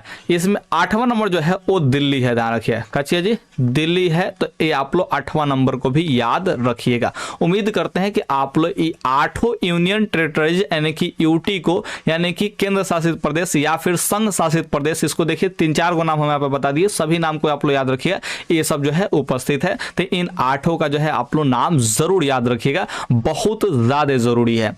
देखिए यहाँ पे कह रहा है 56 नंबर सवाल कह रहा है कि बिहार में पंचायती राज का स्वरूप है, ठीक है। देखिए यहाँ पे ऑप्शन ए में दे रहा है कि ग्राम पंचायत, ऑप्शन बी में दे रहा है पंचायत समिति, जिला परिषद ऑप्शन सी में है, और इनमें से सभी जो है ऑप्शन डी में है। तो इसमें से आप किसको टिक आउट करना पसंद करेंगे? तो हम कहते हैं कि आप लोग ऑप्शन डी को टिक आउट कीजिए, क्योंकि पंचायती राज व्यवस्था जो होता है वो त्रिस्तरीय होता है। कौन सा स्तरीय होता है जी? त्रिस्तरीय होता है, जिसमें ग्राम स्तर पर होता है, ध्यान रखिए, ग्राम पंचायत। कौन सा स्तर पर जी? ग्राम स्तर पर ग्राम पंचायत होता है, ठीक है। उसके बाद जो है प्रखंड स्तर पर यानी कि ब्लॉक लेवल पर ध्यान रखिएगा पंचायत समिति होता है, ध्यान रखिएगा क्या चीज होता है जी, पंचायत समिति होता है। उसको जिला लेवल पर यानी कि जिला स्तर पर ध्यान रखिएगा जिला पार्षद होता है, ध्यान रखिएगा जिला परिषद होता है, क्या चीज होता है जी, जिला परिषद होता है, ध्यान रखिएगा। तो ये 3 स्तर पर जो है पंचायती राज व्यवस्था जो है टिका हुआ है। तो इनमें से सभी जो है ऑप्शन डी को जो है टिक आउट कर लीजिएगा। मुझे उम्मीद है कि आप लोग इसको याद रखेंगे। अब देखिए 57 नंबर जो सवाल है वो कह रहा है कि 17वीं लोकसभा में महिलाओं की संख्या है, ठीक है। तो 17वीं लोकसभा में महिलाओं की संख्या कितना है जी, तो 78 गो महिलाएं जो है महिला सदस्य जो है चुन करके गई थी, यानी कि महिला संसद जो है चुन करके गई थी संसद में अपने, वो कौ गो थे जी, 78 गो थी 17वीं लोकसभा चुनाव में, ठीक है। 17वीं लोकसभा चुनाव में कौ गो महिला थी जी, 78 गो महिला थी। आप लोग इसको याद रखिएगा, ठीक है। अब चलते हैं यहाँ पे 57 से सीधे चलते हैं 58 नंबर सवाल पे, और एक काफी खास सवाल जो है यहाँ पे उपस्थित है। तो ये कह रहा है कि गठबंधन सरकार की पकड़ प्रशासन पर होती है, ठीक है। यानी कि अगर कोई गठबंधन का सरकार बना, यानी कि 2-3 गो पार्टी मिलकर के सरकार किसी राज्य में या फिर देश में स्थापित है, ठीक है, तो उसका जो है पकड़ प्रशासन पर कैसा होता है इसके बारे में कह रहा है। तो ध्यान रखिए उसका पकड़ क्या होगा जी, ढीला होगा। क्यों ढीला होगा, क्योंकि देखिए 2 गो पार्टी जो है, चाहे 3 गो पार्टी 4 गो पार्टी मिलकर के सरकार बनाया हुआ है, ठीक है। अब इसे मान चलते हैं कि ए और बी जो है मिलकर क्या कर रहा है, सरकार यहाँ पे बनाया हुआ है, मान के चलते। जैसे बिहार में भी गठबंधन की सरकार है, आप लोगों को भी पता होगा, ठीक है। देखिए नहीं पता होगा तो थोड़ा सा सर्च कर लीजिएगा, क्योंकि गठबंधन का सरकार जो है बिहार में उपस्थित है, जिसमें जो है 2 पार्टियां, बिहार की जो मुख्य 2 पार्टियां हैं, जिसमें नीतीश कुमार की एक पार्टी है, ठीक है, और एक जो है लालू यादव के जो है बेटे तेजस्वी यादव की जो है पार्टी है। दोनों पार्टी जो है मिल करके गठबंधन की सरकार बिहार में बनाए हुए हैं, ठीक है। अब मान के चलते हैं कि यहाँ पे ए सरकार जो है, ए और दोनों बी जो है, दोनों पार्टी जो है मिलकर सरकार बनाया है। अब ए जो है कोई अपना जो है बात रखता है, ध्यान रखिए क्या रखता है जी, ए अपना कोई बात रखता है, ठीक है, जो कि बी के, मैंने कि ध्यान रखिए बी के प्रत्यक्ष में नहीं होता, ध्यान रखिए। या फिर ऐसा हो सकता है कि बी इससे असहमत है, ध्यान रखिए। तो ऐसे स्थिति में ये बात जो है अगर सही भी होगा ना तो उसको लागू नहीं किया जा सकेगा, ठीक है, क्योंकि जो है अगर बी से नाराज अगर ए वाला होगा तो ये क्या होगा जी, दोनों पार्टी अलग अलग होगा, फिर सरकार जो है नहस तहस हो जाएगा, नहीं सरकार जो है मैंने कि क्या हो जाएगा, भंग हो जाएगा, ध्यान रखिए। तो ऐसी स्थिति में मैंने कि दोनों के सहमति से चलना पड़ता है, यानी कि एक मजबूत सरकार वहां पे उपस्थित नहीं होता है, ठीक है, ध्यान रखिए। क्योंकि अगर ये दोनों राजी होंगे किसी बात पर तभी वो बात अप्लाई हो सकता है, लागू हो सकता है। अगर कोई एक व्यक्ति बात रखता है, दूसरा व्यक्ति नाराज होता है या फिर वो असहमत होता है उस बात से, तो वो बात को लागू नहीं किया जा सकता है, ठीक है। तो इसीलिए कहा जाता है कि गठबंधन का जो सरकार होता है उसका पकड़ जो है प्रशासन पर कैसा होता है जी, तो ढीला पकड़ होता है, ध्यान रखिए कैसा पकड़ होता है जी, ढीला पकड़ होता है। 59 नंबर सवाल को देख लेते हैं। कह रहा है कि भारत में सर्वोच्च न्यायालय के मुख्य न्यायाधीश की नियुक्ति कौन करता है। अब देखिए यहाँ पे बात अगर देश से संबंधित हो और यहाँ पे नियुक्ति की बात करें, ठीक है, तो मैक्सिमम चांसेस रहता है, अगर आपको याद ना रहो तो आपका ध्यान रखिए आंख बंद करके राष्ट्रपति भी लगा सकते हैं, ध्यान रखिए। हालांकि यहाँ पे राष्ट्रपति ही सही आंसर है। अगर राज्य स्तर पर अगर किसी का नियुक्ति करना हो, ध्यान रखिए, तो वहां पर राज्यपाल आप लोग आंख बंद करके टिक आउट कर सकते हैं अगर याद ना हो तो, क्योंकि मैक्सिमम जगहों पे राष्ट्रपति और राज्यपाल ही नियुक्ति करते हैं, ठीक है। तो आप लोग यहाँ पे देखिए भारत के जो सर्वोच्च न्यायालय होते हैं, सर्वोच्च न्यायालय यानी कि सुप्रीम कोर्ट जो होता है, ध्यान रखिए, सुप्रीम कोर्ट के जो चीफ जस्टिस होते हैं, ध्यान रखिए, यानी कि मुख्य न्यायाधीश होते हैं, उनकी नियुक्ति कौन करता है जी, तो राष्ट्रपति करता है, ध्यान रखिए। तो यहाँ पे 59 का जो ऑप्शन बी हो जाएगा। वर्तमान समय में यानी कि 2023 में, ध्यान रखिए 2023 में भारत की राष्ट्रपति कौन है, इसको आप लोग नीचे कमेंट करके बताइए, जिससे हमें पता भी कर पाएंगे कि कितने लोग यहां तक इस प्रश्न को मैंने कि देख रहे हैं, ध्यान रखिए, और कितने लोग जो है डेडिकेटेड है। थोड़ा सा आप लोग जरूर कमेंट कीजिए कि अभी वर्तमान समय में यानी कि 2023 में भारत की राष्ट्रपति, भारत के जो है राष्ट्रपति कौन है, इसको जो है आप लोग कमेंट जरूर कीजिए, जिससे हम ज्ञात कर पाएंगे कि आप लोग यहां तक वीडियोस को देख रहे हैं। वरना इतना लंबा लंबा वीडियो शूट कर रहे हैं, कुछ फायदा तो होता नहीं है, क्योंकि विद्यार्थी आते हैं स्किप करके चले जाते हैं, ठीक है, या फिर बैक करके चले जाते हैं, ठीक है। तो ऐसा काम आप लोग करते हैं कि देखते हैं, थोड़ा सा हमें पता चलना चाहिए, ठीक है, जाना गया। तो आप लोग जरूर यहाँ पे कमेंट कीजिए और अपना नाम भी साथ में जरूर कमेंट कर सकते हैं, ब्रैकेट में लिख करके अपना नाम जो है जरूर कमेंट करिए, ठीक है, जाना क्या। 60 नंबर देखिए, भारतीय योजना आयोग के प्रथम अध्यक्ष कौन थे। तो आप लोग ध्यान रखिए, योजना आयोग के जो अध्यक्ष होते हैं वो प्रधानमंत्री होते हैं। तो इस हिसाब से देखें तो जिस समय योजना आयोग को लाया गया था उस समय, ठीक है, प्रधानमंत्री थे पंडित जवाहरलाल नेहरू, इसलिए योजना आयोग के जो प्रथम अध्यक्ष हुए वो कौन हुए जी, पंडित जवाहरलाल नेहरू हुए। तो 60 का जो है ऑप्शन सी बिल्कुल सही आंसर यहां पे हो जाएगा। कह रहा है जर्मनी का एकीकरण कब पूरा हुआ था, यानी कि जर्मनी का एकीकरण जो है कब समाप्त हुआ था, कब खत्म हुआ था, तो ये 1871 में जो है जर्मनी का एकीकरण जो है पूरा हो गया था। ठीक है, तो 61 का जो है ऑप्शन सी टिक आउट कर लीजिएगा, 1871। ठीक है, अब यहां पे आप लोग समझने का प्रयास कीजिए। 62 नंबर सवाल कह रहा है कि निम्नांकित में कौन हमारे रहन सहन के स्तर को प्रभावित करता है। तो इसका सीधा सीधा आंसर हो जाएगा प्रति व्यक्ति आय, क्योंकि आपके घर का प्रति व्यक्ति आय जितना अधिक होगा आपका जो है रहन सहन उतना ही अधिक जो है क्या होगा जी, ऊंचा होता जाएगा, ध्यान रखिए। और कई लोग का जो है मानसिक वृद्धि नहीं हुआ रहता, तो वो बात अलग है, वो स्पेशल केस है, ध्यान रखिए। लेकिन जहां तक उम्मीद है कि अगर आपके घर में जो है संपत्ति आता है, ध्यान रखिए, और संपत्ति जब आता है तो आपका जो है रहन सहन भी बदला, रहन सहन में भी क्या होता है, बदलाव आता है, और आप जो है अमीरों की जिंदगी जरूर जीना चाहते हैं और जीने लगते हैं। ठीक है, तो इसलिए प्रति व्यक्ति आय जो है वो आपके रहन सहन को क्या करेगा जी, प्रभावित करेगा। तो 62 का जो है ऑप्शन सी हो जाएगा। और इसी बात पर आप लोग यहां प्रण लीजिए कि आप भी कम से कम महीना का 5 लाख रुपया जरूर कमाएंगे। देखिए यहाँ पे 63 नंबर सवाल, अर्थव्यवस्था के किस क्षेत्र से हरित क्रांति संबंधित है। ठीक है, तो आप सभी लोगों को पता होगा कि हरित क्रांति जो है कृषि से संबंधित है। किससे संबंधित है जी, कृषि से संबंधित है। और कृषि संबंधित है तो ये कौन से क्षेत्र में चला जाएगा जी, प्राथमिक क्षेत्र में चला जाएगा। तो ऑप्शन जो है ए बिल्कुल सही आंसर हो जाएगा 63 नंबर का।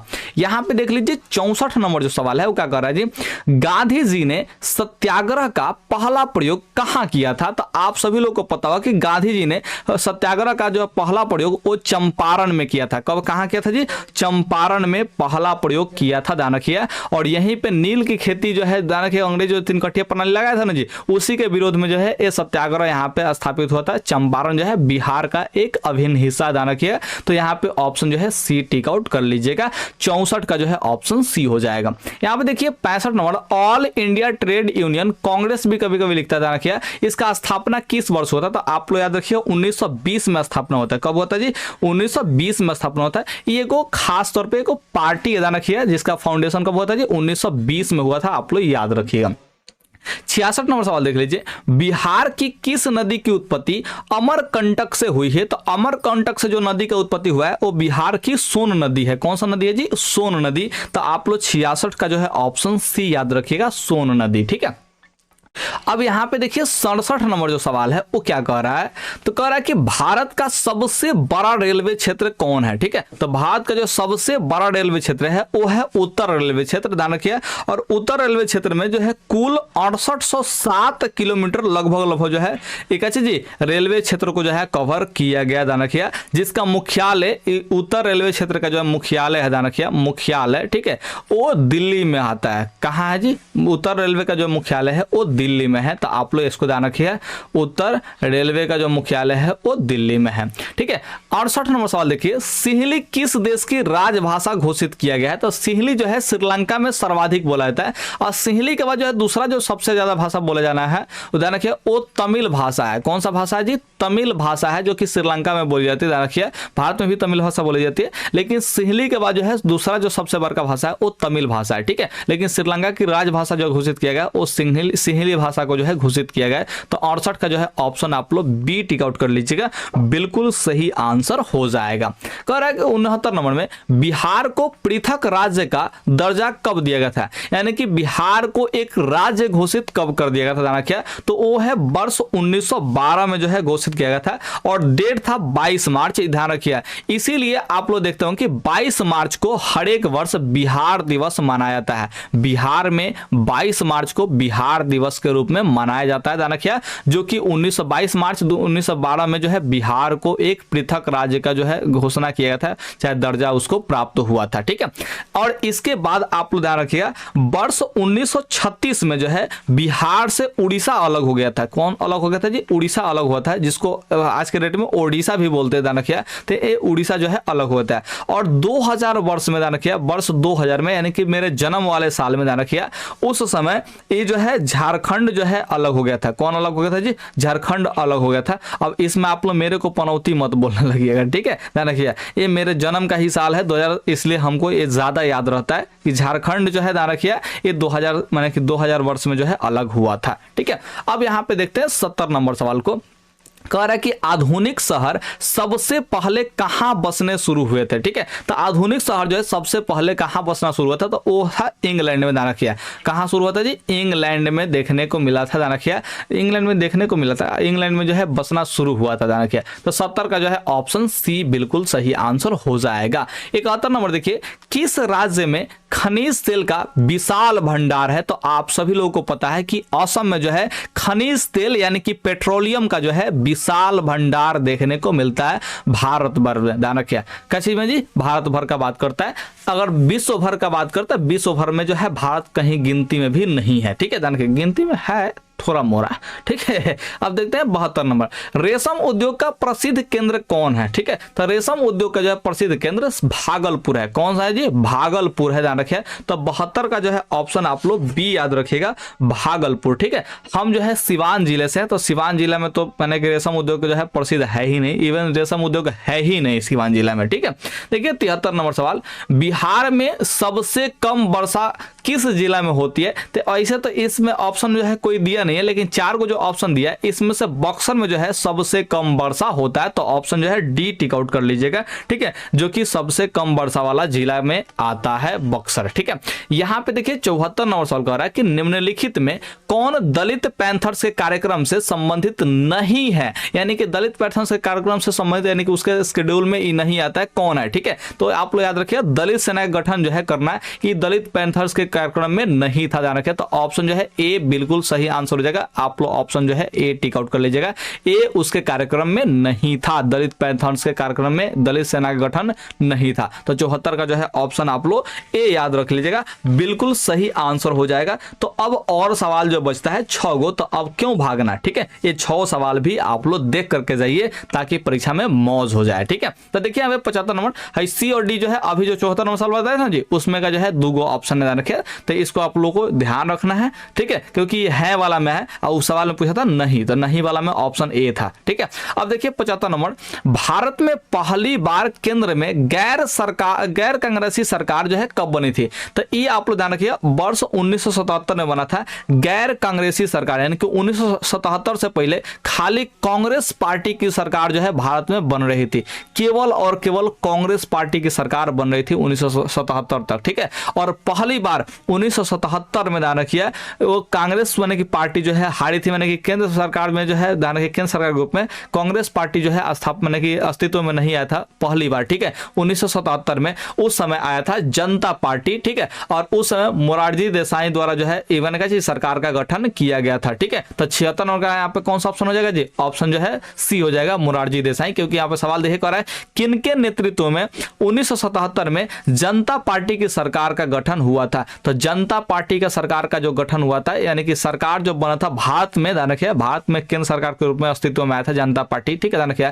वो है मोरारजी देसाई। 1977 में यानी कि उनके नेतृत्व में जो है सरकार बना हुआ था, ठीक है। और ये प्रथम गैर कांग्रेसी सरकार थी, प्रथम गैर कांग्रेसी सरकार थी। तो 76 का जो है ऑप्शन सी याद रखिएगा और साथ में 75 का जो है ऑप्शन बी याद रखिएगा 1977, ठीक है। अब देखते हैं यहाँ पे 77 नंबर सवाल, भारत की राजधानी है यार, अगर इसको नहीं जानते ना तो थप्पड़ पड़ेगा, बहुत बड़का वाला एकदम। देखिए मेरे हाथ में जो है 5 उंगली नहीं 25 उंगली है, 25 उंगली का जो है छाप उखाड़ देंगे, ठीक है। तो बताइए भारत की राजधानी कहाँ है जी? तो आप लोग कहेंगे सर बहुत ही प्यारा सा हम लोग का एकदम नई दिल्ली है, ध्यान रखिए ये भारत की राजधानी है, ठीक है। तो 77 का जो है ऑप्शन जो है सी हो जाएगा, बिल्कुल सही आंसर। 78 नंबर देखिए, 26 दिसंबर 2004 को विश्व के किस हिस्से में भयंकर सुनामी आया था? ठीक है, तो ये भयंकर सुनामी जो है बंगाल की खाड़ी में आया था, ध्यान रखिए कहाँ आया था जी, बंगाल की खाड़ी में। और उस समय जो है ध्यान रखिए बंगाल की खाड़ी में जो भूकंप का जो तीव्रता था, ध्यान रखिए वो 9.0 को यानी कि 9 यानी कि रिक्टर स्केल पर मापा गया था, ध्यान रखिए, ठीक है। और इसके वजह से लगभग 1,60,000 लोगों की जो है मौत हुई थी, ध्यान रखिए। इतना भयंकर सुनामी था, ठीक है। ये एक प्राकृतिक आपदा है, ध्यान रखिए, जो कि बहुत ही खतरनाक लेवल का था। तो ये ध्यान रखिएगा 26 दिसंबर 2004 में आया था, बंगाल की खाड़ी में आया था। और इसका जो रिएक्टर स्केल पर जो है पैमाना मापा गया था, तो उस समय जो है कितना था जी, 9 को देखा गया, कितना मापा गया था जी, 9 मापा गया था, ध्यान रखिए, ठीक है। तो आप लोग इसको याद रखिए, 78 का जो है ऑप्शन डी हो जाएगा, बंगाल की खाड़ी। और यहाँ पे देखिए अगला जो है 79 नंबर जो सवाल है, यानी कि 79 नंबर जो सवाल है वो है भारत का सबसे पूर्वी राज्य है, ठीक है। तो भारत का सबसे पूर्वी राज्य जो है अरुणाचल प्रदेश है। कौन है जी, अरुणाचल प्रदेश है, ध्यान रखिए।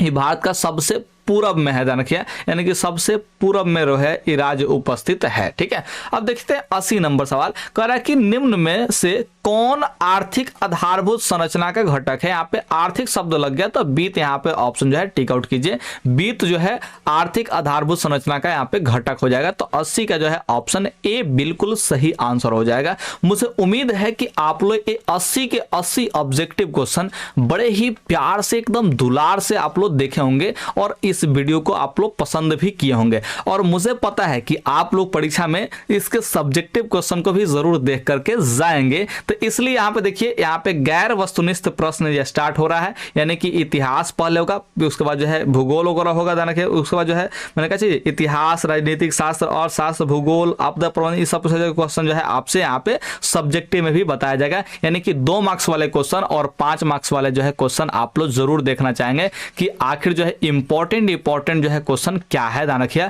तो आप लोग जरूर क्या कीजिए कि आप लोग जाइएगा मॉडल पेपर का जो है प्लेलिस्ट खोल लीजिएगा। कहाँ खोल लीजिएगा जी, मॉडल पेपर का जो है प्लेलिस्ट आप लोगों को खोल लेना है। और इस प्लेलिस्ट में आप लोगों को जाना है तो देखिएगा सोशल साइंस का जो है पार्ट 1 पार्ट 2 करके जो है वीडियोस उपलब्ध हो जाएंगे, ठीक है। तो ये जो ऑब्जेक्टिव वाले वीडियो देख रहे हैं ये पार्ट 1 है, ध्यान रखिए। और इसके बाद जो है एक पार्ट 2 जो है वीडियो अपलोड होगा, जिसमें आप लोग को सब्जेक्टिव क्वेश्चन इस मॉडल पेपर का जो है उपस्थित रहेगा, ध्यान रखिए। तो पार्ट 2 वीडियो सोशल साइंस का आप लोग जाकर के देख लीजिएगा उसी मॉडल पेपर के प्लेलिस्ट से, तो आप लोग को यहाँ पे दिखाई दे देगा।